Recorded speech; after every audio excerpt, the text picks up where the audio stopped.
Hello दोस्तों, श्री शिवाय नमस्तुभ्यम। दोस्तों, तो अभी तक आप लोगों ने रुद्र संहिता के अध्याय 10वें का श्रवण किया। आज हम अध्याय 11 का पाठ करेंगे और आप लोगों को भी पढ़कर सुनाएंगे। तो हे महादेव, जो कोई भी आपका ये महान ग्रंथ देख रहा अथवा सुन रहा है, उसके सिर पर अपनी कृपा दृष्टि अवश्य रखना। तो वीडियो को पूरा सुनना, आधा अधूरा वीडियो मत छोड़ना। ये बहुत ही महान ग्रंथ है। तो चलिए जानते हैं कि 11वें अध्याय में क्या कहा गया है। भगवान शिव की श्रेष्ठता तथा उनके पूजन की अनिवार्य आवश्यकता का प्रतिपादन। नारद जी बोले, ब्राह्मण प्रजापते, आप धन्य हैं, क्योंकि आपकी बुद्धि भगवान शिव में लगी हुई है। विधे, आप पुनः इसी विषय का सम्यक प्रकार से विस्तार पूर्वक वर्णन कीजिए। ब्रह्मा जी ने कहा, तात, एक समय की बात है कि मैं सब ओर से ऋषियों तथा देवताओं को बुलाकर उन सबको क्षीर सागर के तट पर ले गया, जहाँ सबका हित साधन करने वाले भगवान विष्णु निवास करते हैं। वहाँ देवताओं के पूछने पर भगवान विष्णु ने सबके लिए शिव पूजन की श्रेष्ठता बतलाकर यह कहा कि एक मुहूर्त या एक क्षण भी जो शिव का पूजन नहीं किया जाता है, वही हानि है, वही महा छिद्र है, वही अंधापन है और वही मूर्खता है।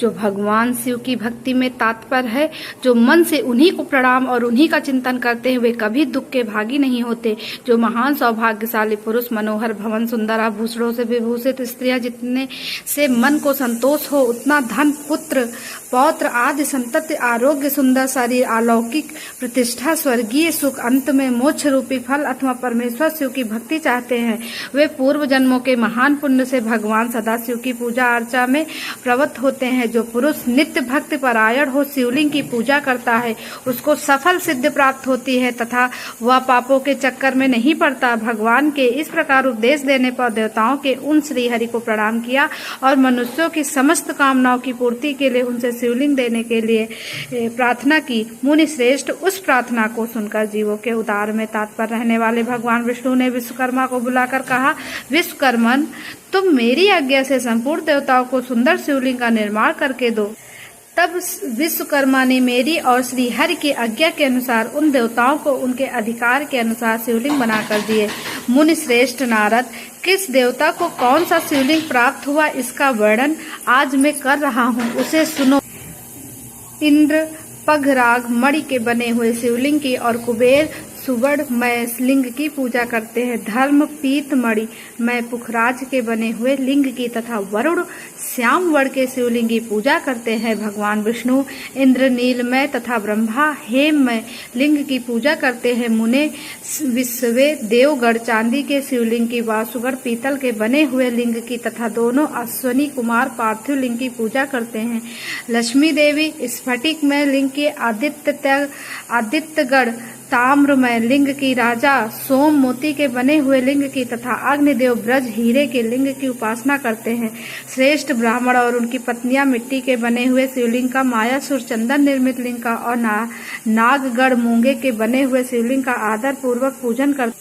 शिवलिंगों का आदर पूर्वक पूजन करते हैं। देवी मक्खन के बने हुए लिंग की, योगी जन भस्म लिंग की, यक्षगढ़ दधि निर्मित लिंग की, माया देवी छाया देवी आटे से बने हुए लिंग की और ब्रह्म पत्नी रत्नमय शिवलिंग की निश्चित रूप से पूजा करती है। बाड़ासुर पारत या पार्थिव लिंग की पूजा करता है। दूसरे लोग भी ऐसा ही करते हैं। ऐसे ऐसे शिवलिंग बनाकर विश्वकर्मा ने विभिन्न लोगों को दिए तथा वे सब देवता और ऋषि उन लिंगों को पूजा करते हैं। भगवान विष्णु ने इस तरह देवताओं को उनके हित की कामना से शिवलिंग देकर उससे मुझ ब्रह्मा से पिनाक पाड़ी महादेव के पूजन की विधि भी बताई। पूजन विधि संबंधी उनके वचनों को सुनकर देव शिरोमणियों सहित मैं ब्रह्मा हृदय में हर्ष लिए अपने धाम में आ गया। सुने, वहां आकर मैंने समस्त देवताओं और ऋषियों को शिव पूजा की उत्तम विधि बताई, जो संपूर्ण अभीष्ट वस्तुओं को देने वाली है। उस समय मुझ ब्राह्मण ने कहा, देवताओं सहित समस्त ऋषियों, तुम प्रेम परायण होकर सुनो। मैं प्रसन्नता पूर्वक तुमसे शिव पूजन की उस विधि का वर्णन करता हूँ जो भोग और मोक्ष देने वाली है। देवताओं और मुनीश्वरों समस्त जंतुओं में मनुष्य जन्म प्राप्त करना प्रायः दुर्लभ है। उनमें भी उत्तम कुल में जन्म तो और भी दुर्लभ है। उत्तम कुल में भी आचारवान ब्राह्मणों के यहाँ उत्पन्न होना उत्तम पुण्य से ही संभव है। यदि वैसा जन्म सुलभ हो जाए तो भगवान शिव के संतोष के लिए उस उत्तम कर्म का अनुष्ठान करे जो अपने वर्ण और आश्रम के लिए शास्त्रों द्वारा प्रतिपादित है। जिस जाति के लिए जो कर्म बताया गया है उसका उल्लंघन न करे। जितनी संपत्ति हो उसके अनुसार ही दान करे। कर्म है सहस्त्रों यज्ञों से तपो यज्ञ बढ़कर, सहस्त्रों तपो यज्ञों से जप यज्ञ का महत्व अधिक है। ध्यान यज्ञ से बढ़कर कोई वस्तु नहीं है।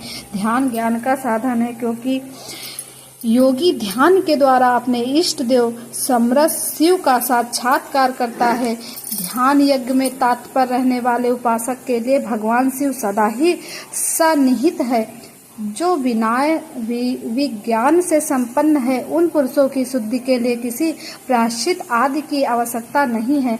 मनुष्यों को जब तक ज्ञान की प्राप्ति न हो तब तक वह विश्वास दिलाने के लिए कर्म से ही भगवान शिव की आराधना करे। जगत के लोगों को एक ही परमात्मा अनेक रूपों में अभिव्यक्त हो रहा है। एकमात्र भगवान सूर्य एक स्थान में रहकर भी जलाशय आदि विभिन्न वस्तुओं में अनेक से दिखते हैं। देवताओं, संसार में जो जो सत्य या असत वस्तु देखी या सुनी जाती है वह सब परम ब्रह्म शिव रूप ही है। ऐसा समझो, जब तक तत्व ज्ञान ना हो जाए तब तक प्रतिमा की पूजा आवश्यक है। ज्ञान के अभाव में जो भी प्रतिमा पूजा की अवहेलना करता है उसका पतन निश्चित है। इसीलिए ब्राह्मणों या यथार्थ बात सुनो। अपनी जाति के लिए जो कर्म बताया गया है उसका प्रयत्न पूर्वक पालन करना चाहिए। जहाँ जहाँ यथावत भक्ति हो उस आराध्य देव का पूजन आदि अवश्य करना चाहिए, क्योंकि पूजन और दान आदि के बिना पातक दूर नहीं होते। जैसे मैले कपड़े में रंग बहुत अच्छा नहीं चढ़ता, किंतु जब उसको धोकर स्वच्छ कर लिया जाता है तब उस पर सब रंग की अच्छी तरह चढ़ते हैं।